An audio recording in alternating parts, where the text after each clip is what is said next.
Hello दोस्तों, स्वागत है आपका सोनू कुमार क्लासेज में। दोस्तों, आज के वीडियो में हम लोग पढ़ेंगे ईंधन। ठीक है दोस्तों, तो फिर वीडियो को शुरू करते हैं। देखिए दोस्तों, पहला क्वेश्चन है कि वह उपकरण जो ईंधन की रासायनिक ऊर्जा को सीधे विद्युत ऊर्जा में बदलता है वह क्या होता है। ठीक है, क्वेश्चन कहा दोस्तों कि वह उपकरण जो ईंधन की रासायनिक ऊर्जा को सीधे विद्युत ऊर्जा में बदलता है उसे क्या कहते हैं। तो इसका आंसर है दोस्तों ये ईंधन सेल। ठीक है दोस्तों, एक बात देखिए, जान लीजिए ईंधन आखिर होता क्या है। तो दोस्तों, ईंधन जो है एक ऐसा पदार्थ होता है, ठीक है, जो प्रदूषण यानी कि बिना प्रदूषण फैलाए। ठीक है, बिना प्रदूषण फैलाए जो है, ठीक है, यानी बिना प्रदूषण फैलाए दूसरे रूप में, यानी कि दूसरे रूप में जो है ऊर्जा प्रदान करता है। ठीक है, जिसके द्वारा जो है क्या है, जैसे मशीन ये सब जो है, ठीक है, वो भी चलती है। प्लस में जैसे जलावन, ठीक है, जलावन के रूप में भी हम जो है सो ईंधन का उपयोग करते हैं। ठीक है, जैसे मान के चलिए एलपीजी गैस है तो वो भी एक ईंधन है ना, उससे प्रदूषण नहीं फैलता है। तो ये सब जो है ईंधन का उदाहरण है। चलिए इस क्वेश्चन का हम लोग दोस्तों व्याख्या देखते हैं। देखिए क्या कर रहा है, ईंधन सेल यानी कि फ्यूल सेल एक विद्युत रासायनिक युक्ति है, ठीक है, जो ईंधन से प्राप्त रासायनिक ऊर्जा को सीधे विद्युत ऊर्जा में परिवर्तित करती है। ठीक है, यानी ईंधन सेल एक विद्युत रासायनिक युक्ति है जो ईंधन से प्राप्त रासायनिक ऊर्जा को सीधे विद्युत ऊर्जा में परिवर्तित करती है। ठीक है, ईंधन सेल हाइड्रोजन तथा ऑक्सीजन को सम्मिश्रित कर विद्युत धारा का निर्माण करता है तथा इस प्रक्रिया में जल उपोत्पाद यानी कि बाई प्रोडक्ट होता है। ठीक है दोस्तों, यानी ईंधन सेल जो है वह हाइड्रोजन और ऑक्सीजन दोनों को मिला देने के बाद, ठीक है, विद्युत धारा का निर्माण करता है। ठीक है, तथा इस प्रक्रिया में जल जो है बाई प्रोडक्ट के रूप में यानी कि उपोत्पाद होता है। ठीक है, ईंधन सेल भी एक साधारण बैटरी की भांति रासायनिक ऊर्जा को विद्युत ऊर्जा में परिवर्तित करता है। ठीक है, परंतु यह ऊर्जा को संचय नहीं करता है। ठीक है दोस्तों, चलिए अगला प्रश्न देखिए, सिरके का रासायनिक नाम क्या है। ठीक है, यानी सिरके का रासायनिक नाम क्या है। तो दोस्तों, यह प्रश्न का आंसर जो है, इस प्रश्न के बारे में हम लोगों ने पिछले वीडियो में भी पढ़ा था। ठीक है, तो इसका आंसर हो जाएगा दोस्तों ये एसेटिक अम्ल। ठीक है,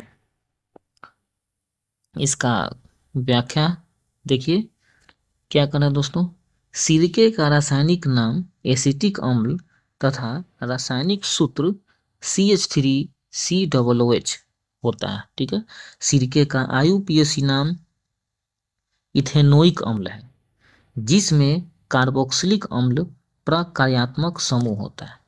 देखिए दोस्तों, यानी एसिटिक एसिड का IUPAC नाम क्या है, इथेनोइक अम्ल है दोस्तों। ठीक है, इसका IUPAC नाम इथेनोइक अम्ल है और इसमें कार्बोक्सिलिक अम्ल प्रकार्यात्मक समूह होता है। यानी इस कहने का मतलब है कि इसमें जो है कौन सा क्रियाशील मूलक होता है, तो कार्बोक्सिलिक अम्ल का होता है। ठीक है दोस्तों, यानी देखिए COOH ये जो है कार्बोक्सिल ग्रुप का है। ठीक है, चलिए अगला प्रश्न देखिए, निम्नलिखित में कौन सा अम्ल सिरके में उपस्थित है।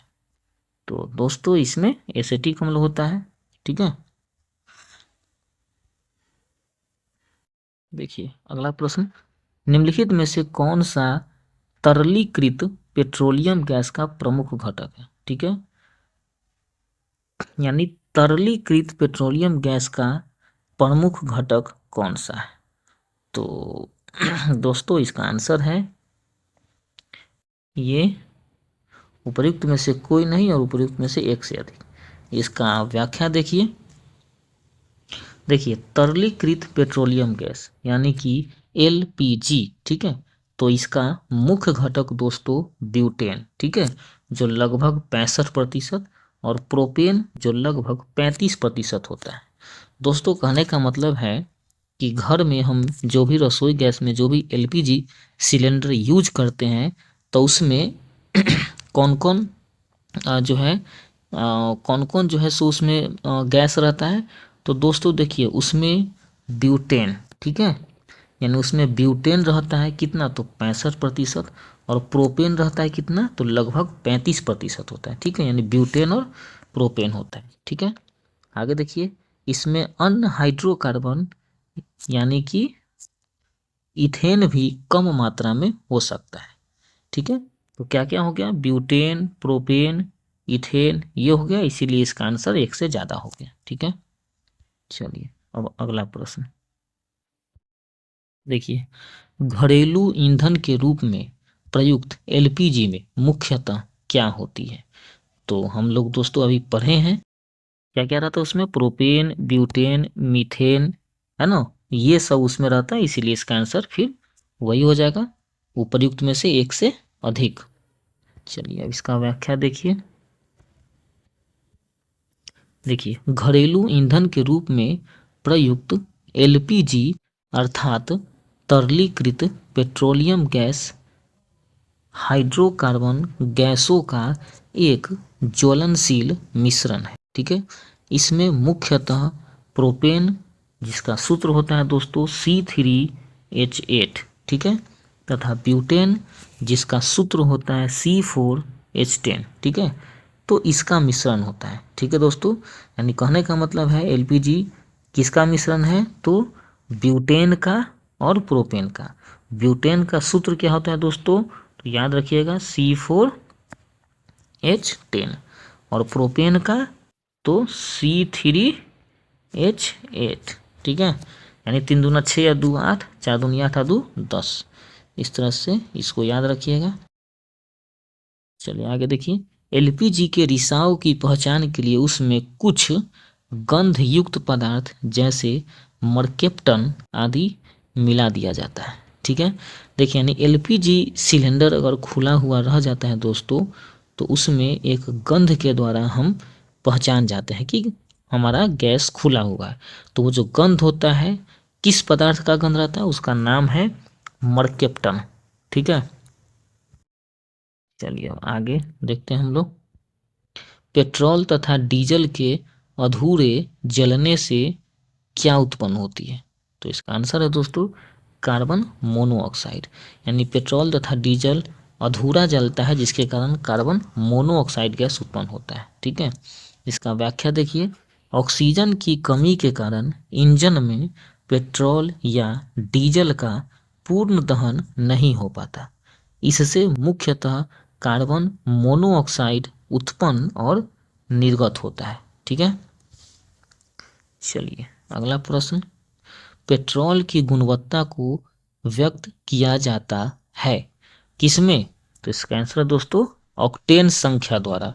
यानी ऑक्टेन संख्या के द्वारा ही दोस्तों पेट्रोल की गुणवत्ता को व्यक्त किया जाता है, ठीक है। चलिए अब इसका व्याख्या देखिए, ऑक्टेन संख्या से पेट्रोल के प्रत्यास्फोटन यानी एंटी नॉक गुण का पता लगता है, ठीक है। चलिए आगे देखते हैं हम लोग, निम्नलिखित में से किसकी ऑक्टेन संख्या 0 है, ठीक है। तो दोस्तों इसका आंसर है कि इसमें से कोई नहीं है। देखिए व्याख्या देखते हैं हम। देखिए दिए गए विकल्पों में किसी भी विकल्प की ऑक्टेन संख्या 0 नहीं, ठीक है। देखिए आइसो ऑक्टेन की ऑक्टेन संख्या 100 है, ठीक है दोस्तों, आइसो ऑक्टेन, तो आइसो ऑक्टेन की ऑक्टेन संख्या 100 है, ठीक है। एन ऑक्टेन की ऑक्टेन रेटिंग 10 है, ठीक है। एन ऑक्टेन मतलब हो गया नॉर्मल ऑक्टेन, ठीक है, तो एन ऑक्टेन की ऑक्टेन रेटिंग 10 है, ठीक है, और एन हेप्टेन की ऑक्टेन संख्या 0 है। याद रखिएगा दोस्तों, एन हेप्टेन की ऑक्टेन संख्या 0 है, ठीक है। चलिए आगे देखते हैं हम लोग, सीएनजी का मुख्य घटक क्या है। सीएनजी का दोस्तों सबसे पहले सीएनजी का फुल फॉर्म जान लीजिए क्या होता है। देखिए सीएनजी का फुल फॉर्म होता है कॉम्प्रेस्ड नेचुरल गैस, ठीक है, कॉम्प्रेस्ड नेचुरल गैस, ठीक है, इसका फुल फॉर्म होता है दोस्तों। तो इसमें कहने का मतलब कि सीएनजी का मुख्य घटक क्या है, तो इसका आंसर है दोस्तों मीथेन। यानी सीएनजी में क्या रहता है दोस्तों, तो मीथेन गैस रहता है, ठीक है। चलिए इसका व्याख्या देख लेते हैं हम लोग। देखिए सीएनजी धरती के भीतर पाए जाने वाले हाइड्रोकार्बन का मिश्रण है और इसमें 80% से 90% मात्रा मीथेन गैस यानी कि CH4 की होती है, ठीक है दोस्तों। देखिए सीएनजी धरती के भीतर पाए जाने वाले हाइड्रोकार्बन का मिश्रण है, ठीक है, और इसमें 80 से 90% मात्रा मीथेन गैस यानी CH4 की होती है, ठीक है। देखिए मीथेन गैस पेट्रोल एवं डीजल की तुलना में कार्बन मोनोऑक्साइड को 70%, नाइट्रोजन ऑक्साइड को 87% और जैविक गैसों को लगभग 89% कम उत्सर्जित करती है। दोस्तों देखिए अभी जो भी और सड़क पर जो भी बड़े बड़े गाड़ियाँ चलती है जैसे बस ट्रक ऑटो जो पेट्रोल और डीजल से चलती है, तो उसमें जो है क्या है कि उसमें देखिए उसमें आपको कार्बन मोनोऑक्साइड नाइट्रोजन ऑक्साइड ये सब गैस उत्सर्जित होता है, ठीक है ना। तो सीएनजी से जो भी चलता है दोस्तों, देखिए क्या होता है, तो उसमें सीएनजी में 70% कार्बन मोनोऑक्साइड गैस जो है कम उत्सर्जित होता है पेट्रोल डीजल वाला गाड़ी के तुलना में, ठीक है। नाइट्रोजन ऑक्साइड 87% कम उत्सर्जित होता है और ठीक है, तो ये सब है दोस्तों। और जो भी जैविक गैस है तो उसको 89% कम उत्सर्जित करता है ये सीएनजी, ठीक है दोस्तों। इसीलिए आजकल सीएनजी गाड़ियाँ बहुत सारे सड़कें पर आपको देखने को मिल जाएगी। चलिए आगे देखते हैं हम लोग। देखिए ऑक्सीजन अनुपस्थित होती है, किसमें ऑक्सीजन अनुपस्थित होती है दोस्तों, तो केरोसिन में होता है अनुपस्थित, यानी केरोसिन में ऑक्सीजन नहीं होता है, ठीक है। कांच में होता है, सीमेंट में होता है, मिट्टी में होता है, ठीक है। देखिए इसका व्याख्या, प्रश्नगत विकल्पों में केरोसिन में ऑक्सीजन अनुपस्थित होती है। रासायनिक रूप से केरोसिन यानी मिट्टी का तेल हाइड्रोकार्बन का एक मिश्रण है, ठीक है। ध्यातव्य है कि हाइड्रोकार्बन केवल कार्बन तथा हाइड्रोजन के यौगिक होते हैं। यानी कहने का मतलब है दोस्तों केरोसिन में क्या है, तो सिर्फ कार्बन और हाइड्रोजन है, ठीक है। आगे देखिए, देखते हैं हम स्वचालित कारों में सामान्यतः कौन सा तेल लगता है, ठीक है। जो भी कार है ऑटोमेटिक कार, तो उसमें कौन सा तेल यूज होता है, तो दोस्तों उसमें पेट्रोल होता है। इसका व्याख्या देखिए, स्वचालित कारों में सामान्यतः पेट्रोल का प्रयोग किया जाता है, ठीक है। गैसोलीन या पेट्रोल पेट्रोलियम से प्राप्त व्युत्पन्न तरल मिश्रण है, ठीक है। पेट्रोल को शक्तिशाली घुलनशील द्रव्य की भांति भी प्रयोग किया जाता है, ठीक है दोस्तों। चलिए अगला प्रश्न देखते हैं हम लोग। देखिए निम्नलिखित में से गलत कथन का चयन करें। दोस्तों इसमें ये जो आपको 4 कथन दिखाई दे रहे हैं, इसमें से कौन सा कथन गलत है, ठीक है, तो उसको आपको देखना है, ठीक है दोस्तों। तो देखिए दोस्तों इसमें क्या कह रहा है, ए नंबर में क्या कह रहा है, देखिए कपास गर्मियों में कपड़े के रूप में उपयोग के लिए उपयुक्त है क्योंकि यह नमी को अवशोषित करता है, तो ये तो दोस्तों सही है। चलिए ये देखिए, सीडी बनाने के लिए पॉलीकार्बोनेट का उपयोग किया जाता है, ये भी दोस्तों सही है, ठीक है। अब ये इसको देखते हैं हम लोग क्या है ये वाला, टेफ्लॉन का उपयोग नॉन स्टिक रसोई के सामान की कोटिंग के लिए किया जाता है। ये भी सही है दोस्तों।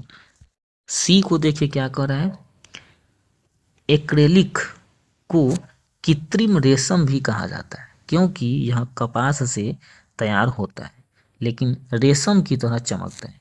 ये वाला दोस्तों गलत कथन है, ठीक है। यानी आपका आंसर कौन हो जाएगा, यही हो जाएगा, सी नंबर आंसर हो जाएगा, ठीक है। चलिए इसका व्याख्या देखिए। प्रश्नगत कथनों में विकल्प सी का कथन सही नहीं है क्योंकि एक्रेलिक को कृत्रिम ऊन कहा जाता है, रेयॉन को सामान्यतः कृत्रिम रेशम कहा जाता है। दोस्तों याद रखिए, एक्रेलिक को कृत्रिम ऊन कहा जाता है और रेयॉन को सामान्यतः कृत्रिम रेशम कहा जाता है, ठीक है। विकल्प ए, बी और डी के कथन सही है, ठीक है दोस्तों। तो दोस्तों इस तरह से आज हम लोगों ने इस वीडियो में पढ़ा ईंधन के बारे में, ठीक है दोस्तों। ये वीडियो आप लोगों के लिए बहुत ही इम्पोर्टेंट वीडियो है दोस्तों। यह खास तौर से बीपीएससी टीआरई 4 एग्ज़ाम के लिए और बीपीएससी 71 एग्ज़ाम के लिए बहुत ही महत्वपूर्ण है तथा इसके अलावा कोई भी प्रतियोगिता परीक्षा में साइंस विषय के क्वेश्चन के लिए यह वीडियो बहुत ही महत्वपूर्ण है, ठीक है दोस्तों। तो इस वीडियो को आप लोग बार बार देखें और इसका लाभ उठाएं। मिलते हैं दोस्तों फिर अगले वीडियो में, तब तक के लिए धन्यवाद।